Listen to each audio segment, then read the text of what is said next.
Hello and welcome to episode 2 of Double the Tea with Trenton and Trinity. We are absolutely so excited to be here for our second episode. We're recording this on September 27th.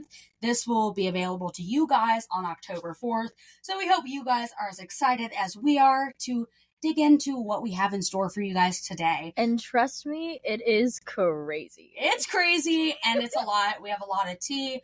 But we're also going to be getting into our different topics. So obviously I have pop culture and true crime. Trinity has a lot of books to talk about today. 1,000% tons of books. We just cannot wait. So September 27th. It is the last few days of September. Really exciting. The year has flown by to me. I honestly can't believe that it's already almost October. When you guys see this, it will be October, obviously. But 1 month from today will be Taylor's version of 1989.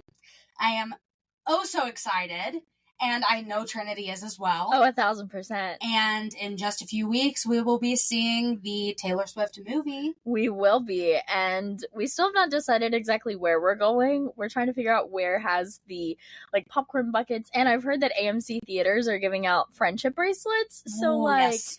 1,000% we may be making, an hour-long drive instead of just going to our local theater just for the merch. And we're hoping that we can get to the drive-in as well, possibly. Yes. Because I think that'll be, actually really fun. I think that with how we go to the drive-in, for a bit of a disclaimer, we did go to the drive-in together this past weekend, and it was so much fun and absolutely crazy.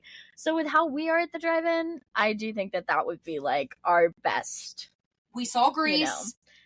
Oh my gosh. We talked the whole time. It's we've seen the movie so many times throughout, our lives. We, talked about this movie so much when we were in elementary school. So the fact that we got to see it together again, so many years later, that was, really nostalgic. It was. And the fact that we both could hear a singular line from this movie and automatically look at each other, stop mid-conversation, and start quoting this movie. Right. And singing the songs is just amazing to me. And the second movie we saw was Smokey the Bandit. Smokey the Bandit. I'll be honest, we watched Grease more than we watched Smokey the Bandit. But if you have ever seen Smokey the Bandit, there's the hat scene where she's like, "Do you ever take that hat off?" And he's like, "Only for two things," or whatever, one thing, two things, whatever it is. And she's like, "Take the hat off." That exact moment, we were in mid-conversation, and I think I screamed at Trent to stop what we were doing and watch this scene because I had seen it on TikTok, and I was a little crazy at that moment. And Trinity actually, brought to my attention that the movie, starred Sally Fields as the love interest. I was, blown away. I was like, oh my gosh. And we found out that that movie actually came out a year before Grease. So they were playing some very nostalgic old movies, and we were just in love. And hopefully we get to see The Wizard of Oz and Twister this weekend. If I don't get to see Twister at the drive-in, Twister at the drive-in would be perfection. I mean, I don't think I've ever seen it. Seriously. I don't even know what it's about. People who chase Twisters. They chase the storms. Okay, I'm not going to watch any trailers. I just want to be completely surprised. Don't do it, because it's a good movie. So diving into our songs of the week. So I am really, really excited. As most of you guys know, if you are fans of Doja Cat or Chappell Rowan, they both released new albums. Scarlet and then The Rise and Fall of a Midwest Princess. Love the albums so much. So two of my songs of the week actually come from those albums. We have Gun by Doja Cat. If you guys have not heard that yet, go check it out. If you love a rap song with a really nice beat, the way the beat drops, it's amazing. I love the song. After Midnight is my choice for my Chappell Rowan song. I actually got to see her perform that in February 2023 when I saw her in Nashville. I fell in love with the song there, so to hear it so many months later was just super amazing. On repeat, I can't stop thinking about the song. And then my third song of the week is an oldie but a goodie, Chemtrails Over the Country Club by Lana Del Rey. That song is just one of my favorites. I cannot stop singing it. I cannot get it out of my head. And that album as a whole, it's like, I feel like it's looked down on, but it has some total bangers. So definitely go check those out if you haven't already. And here's Trinity Songs of the Week. So I love the difference, by the way, of our versions of an oldie but a goodie, because Lana Del Rey is your version of an oldie but a goodie. 2 years old, maybe? My version is like Elvis and actual oldies. But anyway, my songs of the week. So I have been obsessed with Emily Ann Roberts, and her entire new album is just amazing to me. But 2 songs from it that I cannot quit listening to are Whole Lotta Little, which if you have been on any side of TikTok, you've probably heard this song at some point or another. That may just be me though. And then also there's one called Loves Me for My Heart, and that one just, it makes me smile so much. It's all about how a guy like loves you for your heart and not for other things. It just is amazing. And then I have to throw in an Elvis song. I'm obsessed with Little Darlin' right now, and I don't know why, because half of the song is him singing gibberish, but like, it is perfection to me. I love it. Every minute of it. Cannot stop listening to it. Yes. I need to check out more of these songs that she's showing me, because Trinity shows me like a new song that I haven't heard basically like every other day. And some of them I don't like check out all the time, but I need to, because as controversial as it might be, I'm really excited for the upcoming Priscilla film. Don't get me started on that. We're going to definitely do like a whole segment on that once we're gonna have to, because Trinity is an avid fan of the original Elvis movie starring Austin Butler. Yes, and here's my very minor, like, I'm going to give you a very short version of my opinion of the movie Priscilla so far. Why create another Elvis movie when Elvis, like the movie Elvis, was so good and Austin Butler was so good, and he spent years perfecting the just everything about Elvis. I mean, if you watch that movie, I can feel Elvis's spirit in that. Like, you can feel the spirit of Elvis through Austin. That sounds crazy, but if you're an Elvis fan, you'll get it.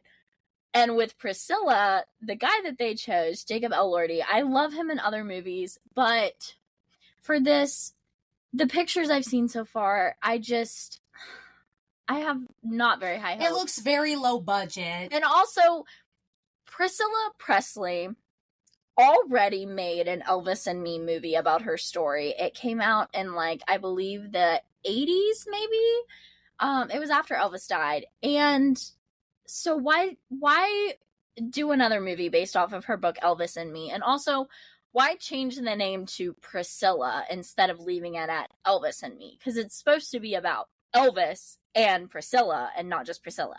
But that's my short opinion of that. We'll have to get into that more when we actually watch the movie, because, you know. So this actually isn't a movie, but one of my favorite shows just premiered this past week. American Horror Story, Delicate, starring Emma Roberts, Kim Kardashian, Cara Delevingne. I am not really sure what to expect. A new episode comes out tonight, actually, because Wednesdays are AHS days. So far, I haven't gotten much from the first episode that I just watched, because, of course, first episode's always kind of long. It doesn't give you that much information, but I am really, really excited for what's in store this season. I am a little sad, though, that some of the characters from seasons past aren't returning, just because they're so great, they're so iconic, so it's kind of sad to see some of them gone. But I will say Kim Kardashian actually did amazing. She really surprised me, because I didn't think she could act as well as she actually can, but she's actually pretty good. So yeah, I'm pretty excited. I mean, I've seen all of the, like, Keeping Up with the Kardashians. Right. I'll say, we used to be, like, I think it was my grandma that used to like watching those sometimes, and so we would watch the Kardashians occasionally. And it just, to me, I was like, how is this your life? Right. Like, how is this how do some people get to live this life? And then you have other ones of us who are literally sitting here like, I think I might be able to go buy dinner tonight. Like, I just saw that Kourtney Kardashian had a baby shower and it was like Disneyland themed, and I'm almost positive that had to have been thousands of dollars. Yeah. I saw some things about it and it had to have been. There's no way it wasn't. I just wish I could afford to even step inside of their houses. Like, can I just like walk through for a minute and just kind of see? Right. I feel like the most expensive house that I've ever been in personally was Graceland. Oh, yeah. She's been to Graceland. Yeah. I'm jealous of her. Okay. It took me 16 years. I am only 20 years old, and I went when I was 18. It took me 16 years, because I've been an Elvis fan since I was 2. So 16 years of my life it took me to get to Graceland and to Elvis's house. And that feels like you're stepping into the 70s. But that's probably the most expensive house I've ever been in, and I sobbed for 90% of that trip. So it was well worth it. That is awesome. We need to go. So diving into the pop culture segment, Taylor Swift and Travis Kelce, everybody. Oh, boy. So Travis Kelce, he is a player for the Chiefs. Taylor was spotted at the Chiefs game this past Sunday. I did see something on, I think it was Twitter. People were going crazy because at the game she was eating chicken tenders. I'm sorry, I love Taylor, but I'm not that crazy. Like, who cares if the girl was eating chicken tenders? Like, she's 33 years old. She can eat chicken tenders. Like, why is there a whole Twitter thread about it? And the fact that I've also seen, like, anytime she would stand up to cheer for him, there were, like, 50 pictures of that one moment. Right. Like, I love Taylor, and I think it's cool that they mentioned that she was at the game. But also, my mom was listening to that game, and I was with her. And even, like, the announcers, tons, like, almost every comment that they made was Taylor related. I bet Taylor's loving she was at this game. And I bet Taylor saw that one, and I was like, I would never come signs, again. like, the fans had signs that they were like, Travis, I hope you make it to the end zone swiftly, and things like that. And I'm like, okay, I get it, but they also didn't even realize that they were confirmed. Like, they weren't sure if they were confirmed or not. So basically people are just deciding for her, which is a little crazy. I do think it's also funny on the note of, like, her being at the game and things, that now, first of all of the NFL's, like, for his team, they're, in the NFL in general, their TikTok pages are all about Taylor and Travis. And I'm like, do you guys not have anything better to, like, report on? Is there no other games going on, or is this just it?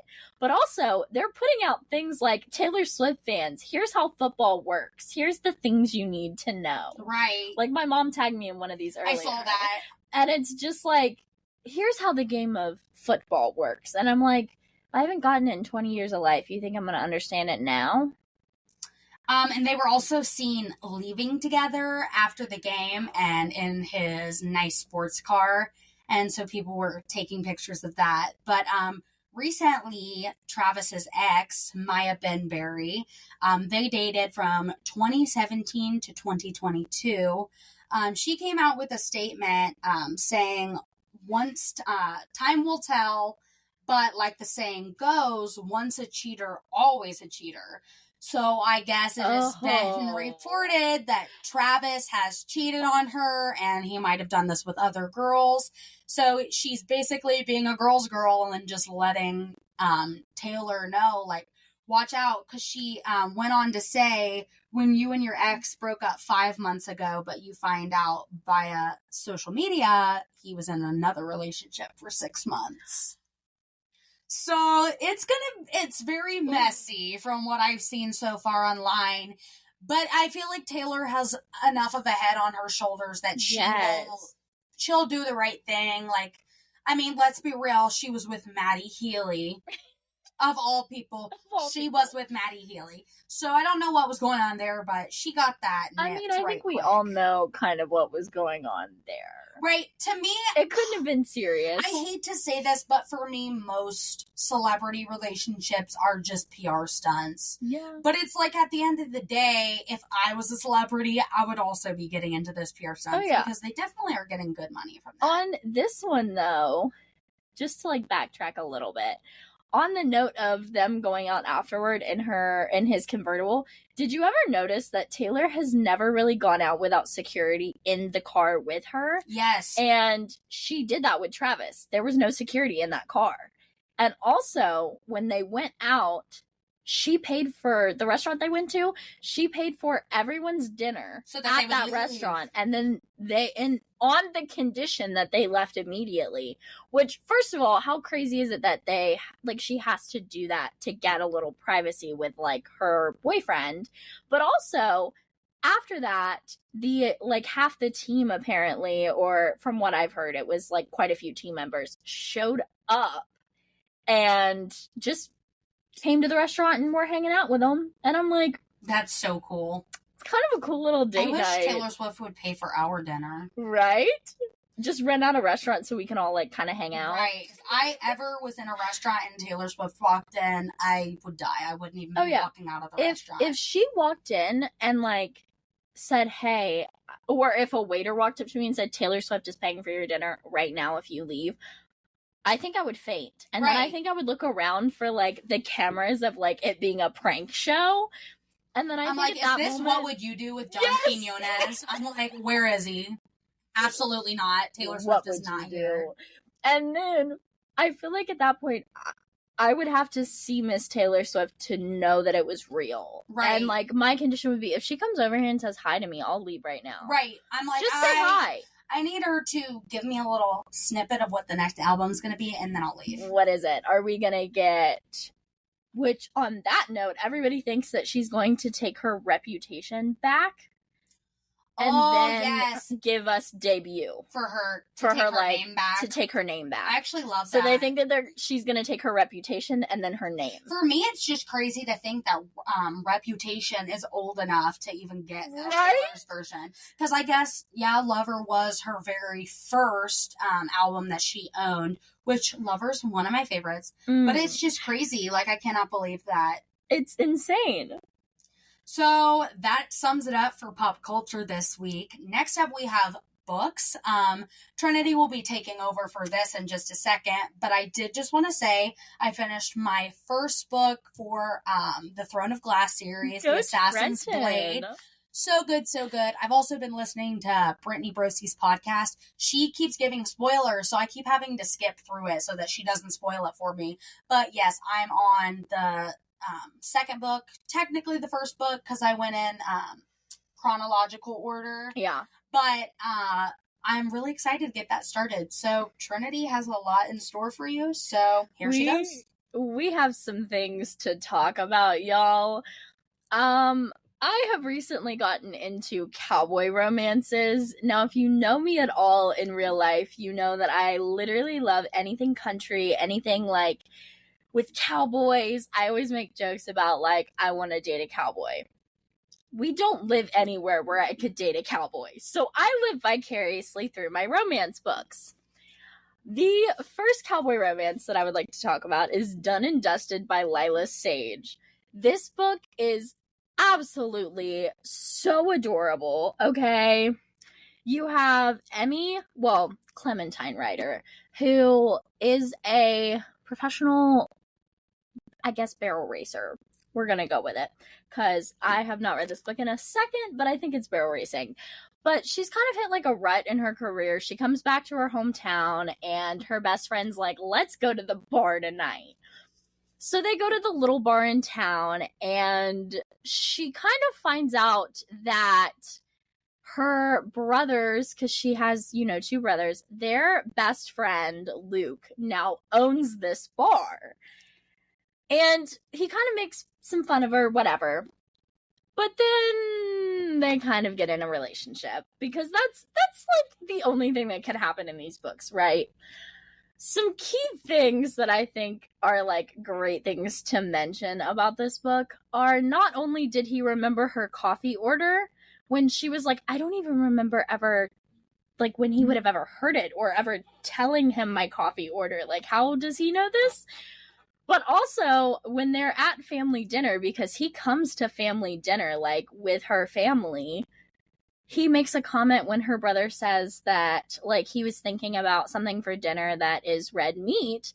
And Luke is like, but Emmy doesn't eat red meat, does she? And I'm like, oh my God, the man remembered. But, like, there was no point in time where he, like, could have remembered. Like, she even thought, like, I don't know when he would have remembered that, which that sounds a little repetitive, but, like, I swear it's not. And then we just have to talk really, really quickly. If you don't like the kind of 18 plus moments in books, I would say that you skip the next like 30 seconds of this.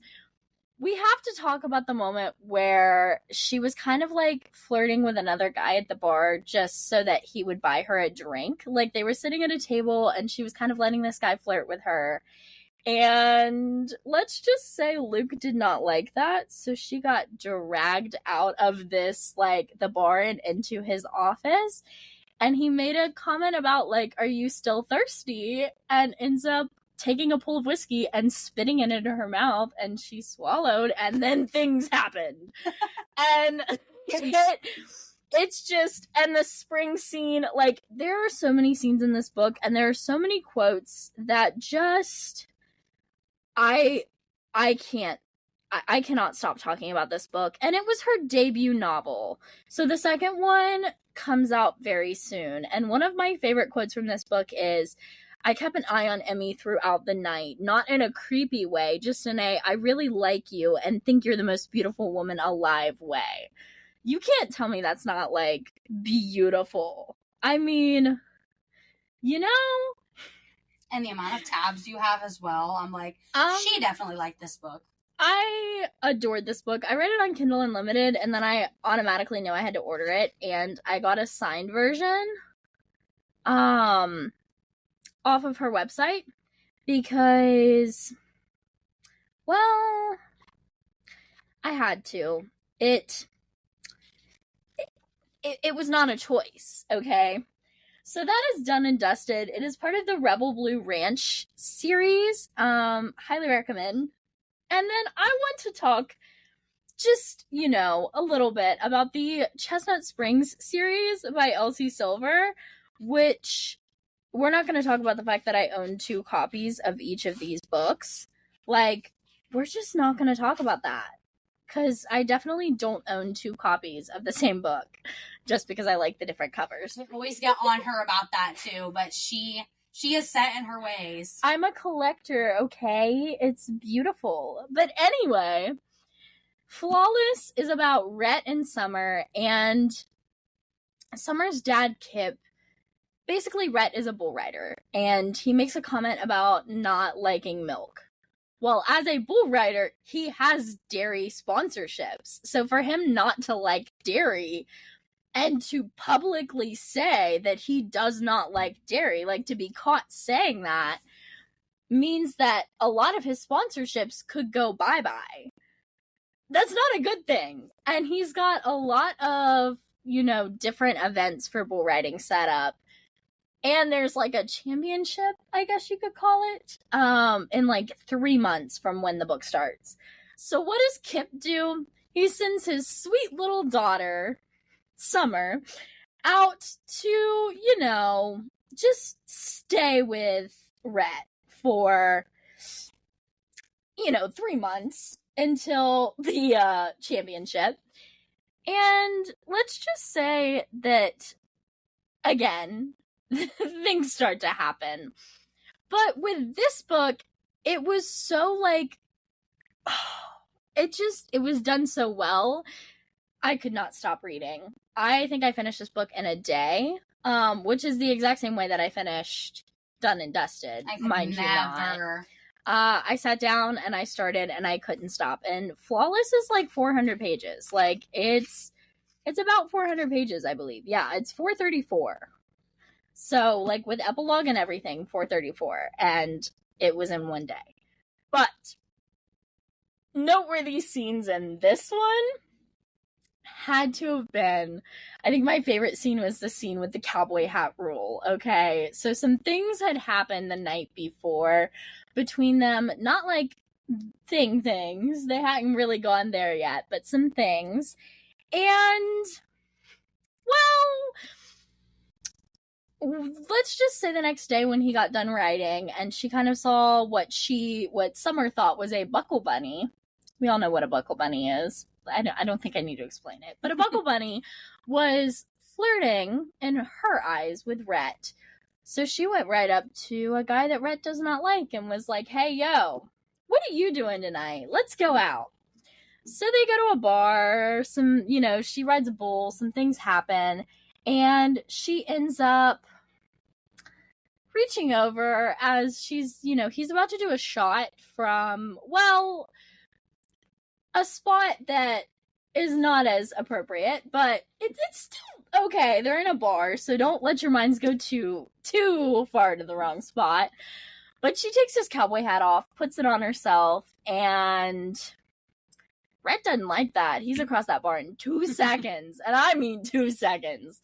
And he is knocking that hat off her head and telling the guy, like, no, that is not right. And he's like, hey, man, you know the rules.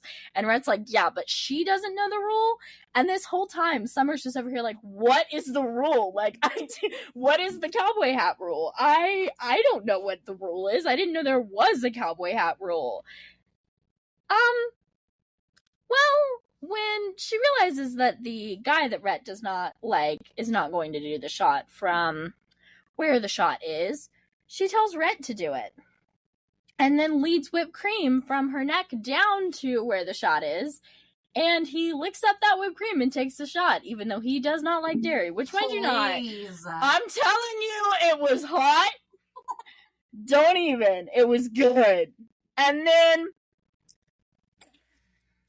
I will say the only thing is they do mention quite a few times in this book, like the fact that he does not like dairy is brought up quite a few times in this book, and a lot of people saw it as like a way of, I could not stand it because of that. And I'm over here like, we get it, you don't like dairy, but also I'm devouring this book and I'm not stopping. So that was a noteworthy scene because he ends up explaining the rule to her and some things happen that night. And great book, absolutely incredible. There are cute moments in this book, too. Also, I do need to mention that every chapter almost starts with text messages, and some of them are super short and simple, but if there are text messages in a book, it automatically bumps it up for me. And the amount of texts that are in this book makes me so happy. I'm not even kidding you. And then I haven't read the last 2 books in this series, but I have read the second one in this series, and it is called Heartless. It is about Cade. And Cade is Luke's brother. And it follows Cade and Willa, who is Summer's best friend. And Willa does not have a job for the summer. She works at her brother's bar. The bar is being renovated, so she don't have a job. So she comes to stay with Summer and ends up moving in with Rhett's brother and becoming his nanny for his 5-year-old child. And let's just say that things heat up between Willa and Cade. And there is just, oh my god. And then her relationship with his son is just, oh my god, I have no words. Please read this book. Read this series. There is a moment, and I think one of my favorite moments from this book is when something happens with his son, and he's at a pool party, some stuff happens, and Willa literally jumps in and starts defending this kid like he is her own. She is defending this kid, and she does things that I'm like, as a teacher, I should probably say, like, that's not right. But then, as, like, someone who loves very deeply when it comes to family and friends that I care about and, like, people that I grow to love, I'm like, do it again. You'll figure out if you read this book what I'm talking about. And then the other noteworthy scene that I love is when they dance together in the kitchen, and it's so cute. There's a lot more, but those are my kind of, like, ones that I remember the most off the top of my head. Because, like I said, I have not read this book in a minute. So, yeah. And then the rest of the series, there's 2 more books, and one of them is Powerless. And that one follows Jasper and Winter. Sloane, sorry. Why did I think it was Winter for a minute? It's Jasper and Sloane. I need to get my, brain working. But they're kind of childhood friends, so I think it's a childhood friends to lovers. I could be wrong, and if I am wrong, let me know. But I think that's what this one is. And then the last one has the pregnancy trope in it, so, like, it kind of has me iffy, but, like, also it's part of the Chestnut Springs series, so I have to read it. And this one follows Winter, which is Summer's, like, sister, but kind of, like, half sister. It's a whole thing. There's a lot behind that, and there's a whole storyline with that in the first book that will make your jaw hit the floor. But it follows Winter and Theo, which Theo is somebody who bull rides with Red. And so it follows them, and I'm pretty sure there's, like, the unexpected pregnancy trope in it. So that's all I know about the last 2. But yeah, those are my cowboy books for the week. Absolutely love cowboy romance. Give these a shot, please. And let me know once you do if you actually love them, because Done and Dusted is getting a sequel very soon. And there is a 5th book in the Chestnut Springs series coming out very soon. And I think that one's called Hopeless. So give it a shot. Give cowboy romances a shot, even if you think you're not a cowboy romance girly. Because, like, I'm a cowboy romance girly, but, like, even if you're not, you might be with these books. Let's be honest here. I definitely need to check these out. Trinity's told me, like, so much about them, but I haven't actually read them. Please do it. So maybe I need to. I really like to listen to audiobooks, though, I will say. I'll find them on audio for you. Yeah, she's going to have to find me some, because I definitely want to learn more about them. Cowboys. That's all you need to know. That's all you need to know is cowboys, and then that should make you want to read them. So next up is our true crime segment. Since this is our first time doing a true crime segment, I did just want to give a little disclaimer that we won't really say our comments and opinions as much out of respect for the victims and everybody involved, just because it's obviously these are real stories that have to do with real people and real people's lives.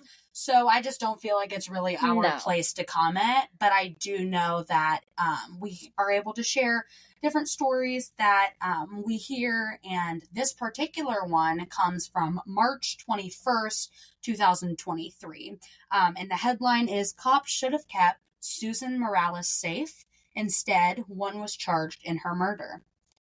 So it says, one of the primary reasons families from around Latin America risk such a perilous passage to the global north is because they believe it is safer than staying at home. For many people migrating from Mexico, South America, Central America, and the Caribbean, where many countries are plagued by poverty, systemic oppression, and state violence, the United States represents the opportunity for a better life. Yet, even after conquering the difficult-to-reach destination that is the United States' southern border, many of these same families go on to become victims of the very law enforcement sworn to protect and serve them. This time, that victim is Susana Morales. On February 6th, the remains of the 16-year-old who was reported missing on July 26, 2022, were discovered in the woods of an Atlanta suburb. The primary suspect, Georgia officer Miles Bryant. Throughout the investigation, Gwinnett County Police dismissed the Morales family's concerns, insisting that their daughter's case was that of a runaway. Despite arguing that Morales would never do such a thing and that she was on her way home when they last contacted her, police officers failed to prevent a teen kidnapping and murder at the hands of one of their own. In February, Bryant, 22, was fired from a nearby police department in Doraville County in light of his connections to the killing. Bryant has been charged with a felony murder and kidnapping as well as first-degree burglary, filing a false report of a crime and concealing the death of another. Bryant, who has a history of stalking, harassing, and behaving inappropriately toward women and girls, remains in the Gwinnett County Adult Detention Center without bond. A quote says, "I was shocked and I had to process it for a second. I was just like, what? That explains why it took so long for us to have an answer," says Jasmine Morales, Susanna's sister. She also says, "It's a police officer. I'm guessing they know how to cover their tracks." According to Mapping Police Violence, at least 1,176 people were killed by law enforcement officers in the United States in 2022, the most of any year since at least 2013. Meanwhile, a study by Bowling Green State University found that police officers were charged with rape 405 times between 2005 and 2013, a number researchers expect is much, much higher. In a 2022 NBC review of department rosters in New York, Los Angeles, and Philadelphia, the news outlet found that many officers who are accused of sexual abuse and harassment aren't fired or even demoted. In fact, some end up promoted. All around the country, the number of missing young Black and Latina women has spiked during the pandemic. It's not just Gwinnett County. In Washington, D.C., there are still dozens of unsolved missing cases related to Black and brown girls under the age of 21, activist Cheyenne said at a Justice for Susanna event. Families like Susanna's come to America for the very thing that we can't seem to offer, peace and safety. To make matters worse, a lack of national resources not only shrouds media coverage on these cases, but they contribute quantifiable data related to missing Latinas. To start, many missing Latinas are counted with white women and youth, a problem researchers believe obscures the scope of the epidemic among this community. While there are many complexities when it comes to missing persons cases, one local mother and anonymous community member said, "Hispanics aren't being heard or taken seriously. No one cares about the Latino community." Recently, Morales' family issued the Justice for Susanna petition to help intervene with the lack of due process by local police and are demanding the following: a fair and transparent investigation from the Doraville County Police Department, that Miles be convicted and tried under the full extent of the law, the acknowledgement that Title 35 of the Georgia Code was violated when officers allegedly said that they needed 48 hours before reporting Susanna missing, and that the process for missing minors be evaluated and changed so that families can have access to full transparency during investigation. After the teen's death, protesters sounded off against the Gwinnett County Police Department, accusing them of discriminating against the Latina community. Her case marks the third missing Latina teen found dead in the area in the last month, and eerily coincides with the installation of the new Atlanta Police Foundation, or what many Black, Latina, and Indigenous local activists are calling Cop City.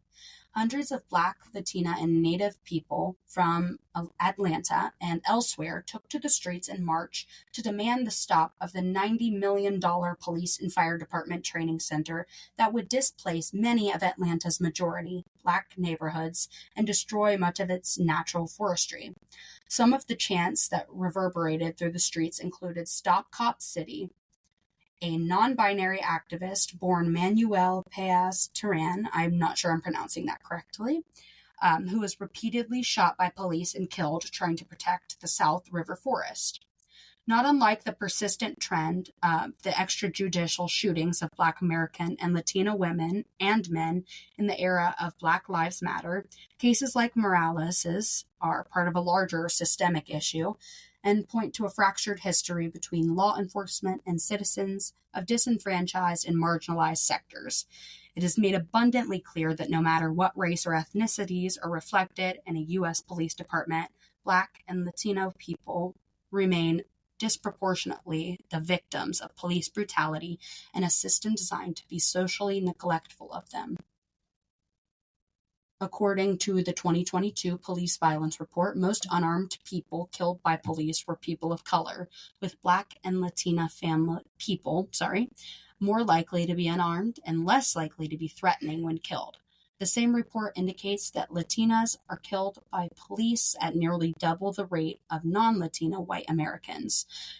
And a quote, it says, "No amount of money, no amount of justice can bring her back to us," said her sister. "But what we can do is try and make sure that this doesn't happen to anybody else again. And that's why we are here." I really hope that Susan gets the justice she deserves. And I hope really the police can just learn to work harder for these marginalized groups and the minorities, because this is terrible and it does need to stop. So that was really heavy. That was really dark. But that's how a lot of the true crime sections are going to be. It's awful that these things even have to happen and that we even have to have a true crime segment, but it is nice to get the stories out there. These people, their stories need to be told, and these people need justice. Mm-hmm. So on to a lighter / maybe heavier topic. Ooh. The tea, what you all came for. This is Double the Tea with Trenton and Trinity. We have so much. Trinity's actually going to be leading this, so she doesn't get me in trouble. If I don't lead this, he will say something that I shouldn't. And, so there's this person in both of our lives that we have known for quite a while. He's not in our lives anymore. They are not in our lives anymore. Yeah. Thankfully.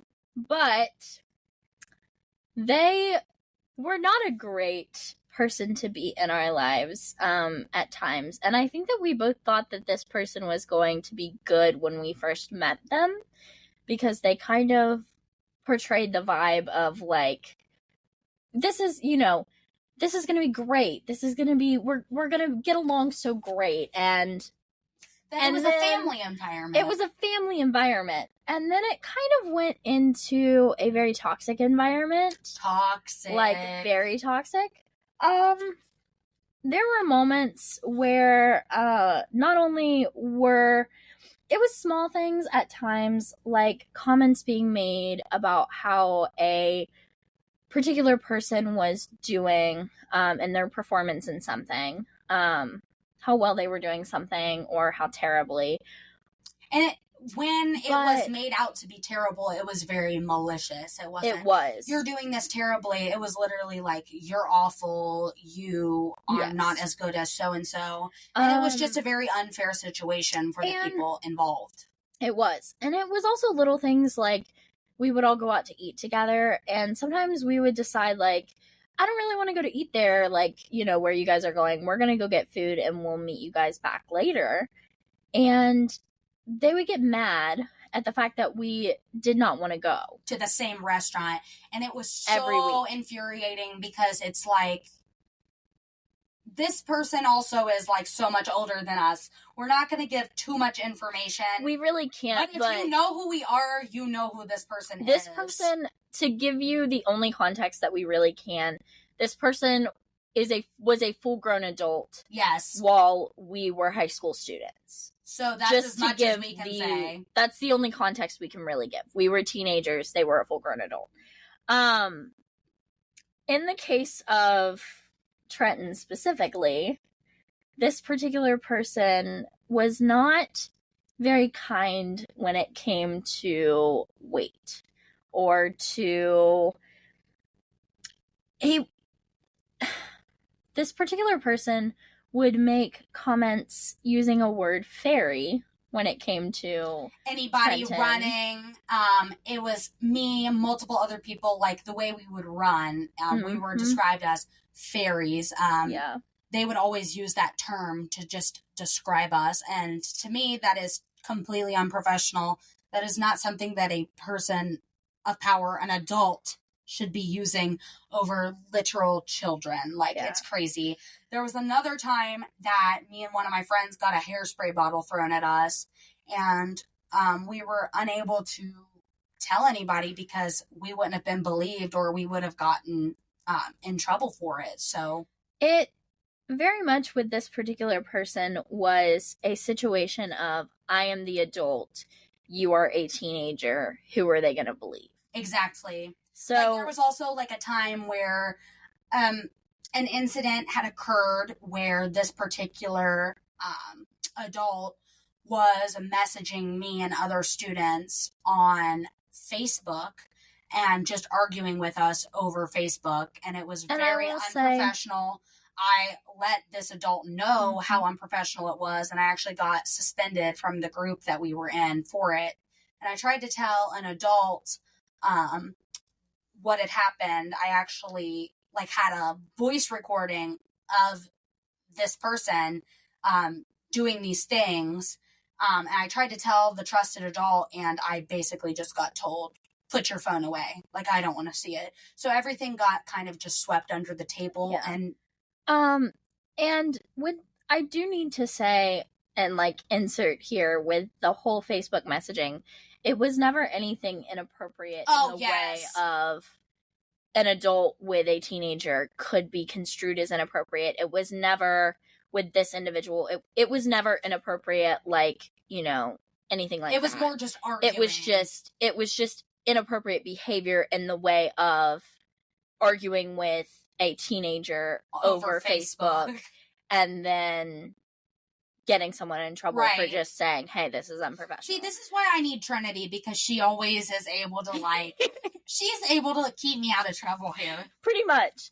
And another thing that kind of happened with this particular person was that this particular person would, if you got an accomplishment or if you earned something, and this happened even with me, with this individual, the group that we were in, I had tried to make it into this group for years, and I will admit that I am not the best in this area of what I needed to be for this particular group.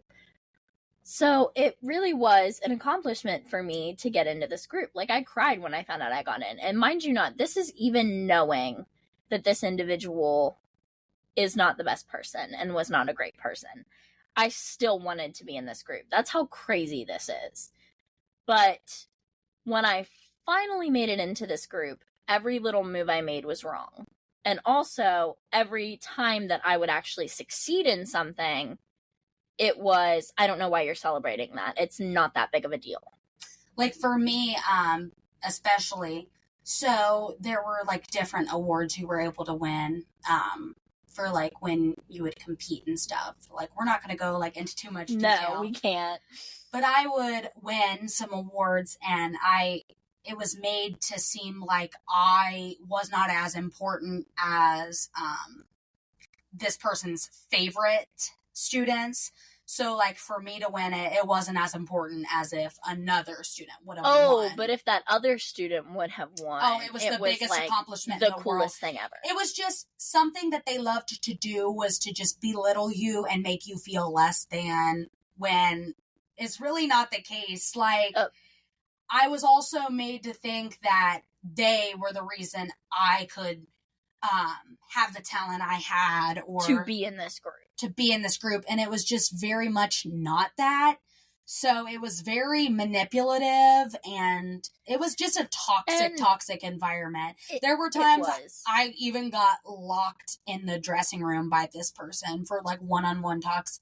Not, like, once again, as Trinity, not anything inappropriate, but just, it's inappropriate behavior to be having a student shut into a dressing room with you. It is. And also, this person's significant other kind of joins in on the kind of the bullying of students. The way that we both just... We know. We actually had to go through this. For me, it was 4 years. For me, I was in it 3 years. And even the year that I wasn't in this group, I had to deal with it through the other way that we were associated with this individual. And it was just really an unfair situation all around. Like, no matter what you did, it was never enough, and you were always going to be talked about. And there was a comment made at one point, which is why Trenton mentioned that he was a part of this group for 4 years, and I was a part of it for 3. There was a gap year in there where I did not do it because of comments that this individual made about another member of the group being better. But it wasn't that they made the comment about them being better, because we all knew that this individual was better at, you know, things. But that's either way, it's like, but it was the dynamic of an adult on a student, like, but also the thing that got me was this individual did not stop at saying that that person was better. They also said, well, I don't know what happened to you coming up the woodwork, but you're not as good as this other individual. So, you know, now that I'm losing this individual, I'm stuck. There was also, like, another instance where this individual got really mad at us, all of the students. A whole class. An entire class, and they actually got so mad as to take their shoe off and throw their shoe against the door, like, screaming. And mind you not, I was not... A grown adult, mind you. And I was not in the room when this happened, but this class was at the end of the day, and I had a class that was near there, so I was standing outside when this happened. And like outside of the, door. And when I heard something thump up against a door, when everybody came out, I was like, hey, yo, what just happened? And they were like, oh, this individual, you know what? Like, you don't even want to know. And then eventually Trenton, being the amazing person he is, went ahead and told me. And I was like, are we being for real right now? Oh, yeah. Like, this individual threw a shoe? There were times that they, once they got so mad at another student and actually threw their keys at the student. Oh, yeah. It's very much weird behavior. Yes. You're a grown adult. You're a weirdo. You're a freak. Like, why are you acting the way you're acting? And getting away with it. Because also, another thing they would do is let it be known that they have administration wrapped around their fingers, so they can basically get away with whatever. Sick behavior, sick individual. I can't. And just another thing was the friendships. It was like this adult wanted to be friends with teenagers. You are a grown adult. You are a weirdo. You don't need to be friends with teenagers. Just to say, this adult did make comments about, which with some teachers this would be okay, making comments about wanting, like, liking the environment that it used to be, of where some of the people in this group would, like, show up to their house to play basketball. With certain teachers, that could be okay, and that could be totally fine. Like, this person lived pretty decently close to where this group would meet.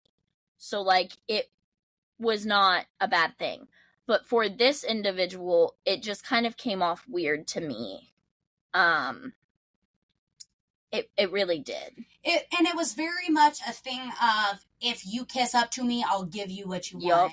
And they really did not appreciate me kind of, you're your own person, and I won't kiss up to you. If I know what I'm doing, and I know that you are literally a freak weirdo, I'm not going to listen to you and do everything you say and be at your beck and call. And the people that did are freaks and weirdos too, because for you to literally, like, what's the word I'm looking for, Trinity? For you to, I want to say, like, belittle, but I feel like that's not what I'm looking for. Yeah. But, like, for you to, like, just take that, it's like you're degrading yourself almost. You're so much more than that. I don't know. Don't understand, because there is someone that was close to me at one point. And also, I do need to point out that, like, most of the people that we are talking about that these incidents happen with, we are no longer friends with, which I think is hilarious. But also, when it comes to there was someone that I was very close with at one point that kind of did kiss up to this person and was very close with this person. And I never really understood it because from my point of view, this person just really liked to tear people down. And how could you subject yourself to getting torn down by someone every day, or potentially getting torn down by them? Because sometimes this person also, it's like a switch flips in them. Because some days, like, you could be their favorite person, and some days they could be, like, saying that you were terrible. Right, if you didn't do exactly what they wanted, you were terrible. And it was just a thing of, this was supposed to be something we loved doing. This was supposed to be fun for us, and this person made it very much a toxic environment, a place that we almost didn't feel comfortable in. Yeah, and I mean, this person literally also did throw a hanger at a student at one point. Right, and threw a hairspray bottle at me and my friend. It's just things like that. It's like, he is such... They are such a freak and a weirdo, and I can't. I feel like that's all we can really say about this person, because if we keep going, we're going to slip, like we're already starting to. Yeah, I'm sorry, guys. So we gotta dial it back a little bit. But basically, that's all you need to know about that. This person was just a terrible person in our lives that we were manipulated and gaslit and blackmailed by for 4 years. And hey, we're 20 now. We've been away from it for 2 years. We're over it, but we can still tell our story because it's happened to many people. And this person still leads this group. Yep, and the funny thing is, I have someone who is very close to me personally who is in this group, and sometimes, and they are experiencing the kind of flipping of switches with this person. And, like, sometimes this person is, their favorite. Like, sometimes this person treats the person that is close to me like it is they're their favorite person. And then other times there are issues, and the person I'm close to comes back to me saying, I don't know what I did, but I'm getting picked on. It's just a really unfair situation all around. And I really do hope for students that are, like, younger than us, that it does get solved for them, or maybe they're being treated better than we were, because it was really unfair to us. It kind of made, I would say, it kind of made our high school years hell for what we had to go through. I will say that the only thing that kind of saved these trips was these group events, these group things, was finding a friend that you very much clicked with and confided in, and that you could hang with. Because especially when we would go on big trips with this group, I know that there were certain people that I trusted that I could hang with, and then there were others that I knew would be full of the drama and kissing up to this individual. And those were just people we had to get away from. I am proud to say that Trenton is one of those people that on almost every trip that we went on, we literally kind of clung to each other in a way. Yeah, because I will not kiss up to a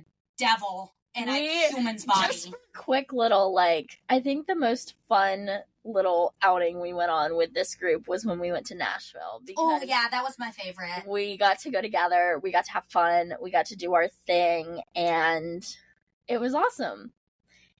And we need to go to Nashville again soon. We do. Me and Trinity are actually trying to go to Nashville for our 21st, because we're both turning 21 in 2024, and so we're super excited for that. We're, hoping and praying that we can get there. Oh, yeah. We have to. It's Nashville.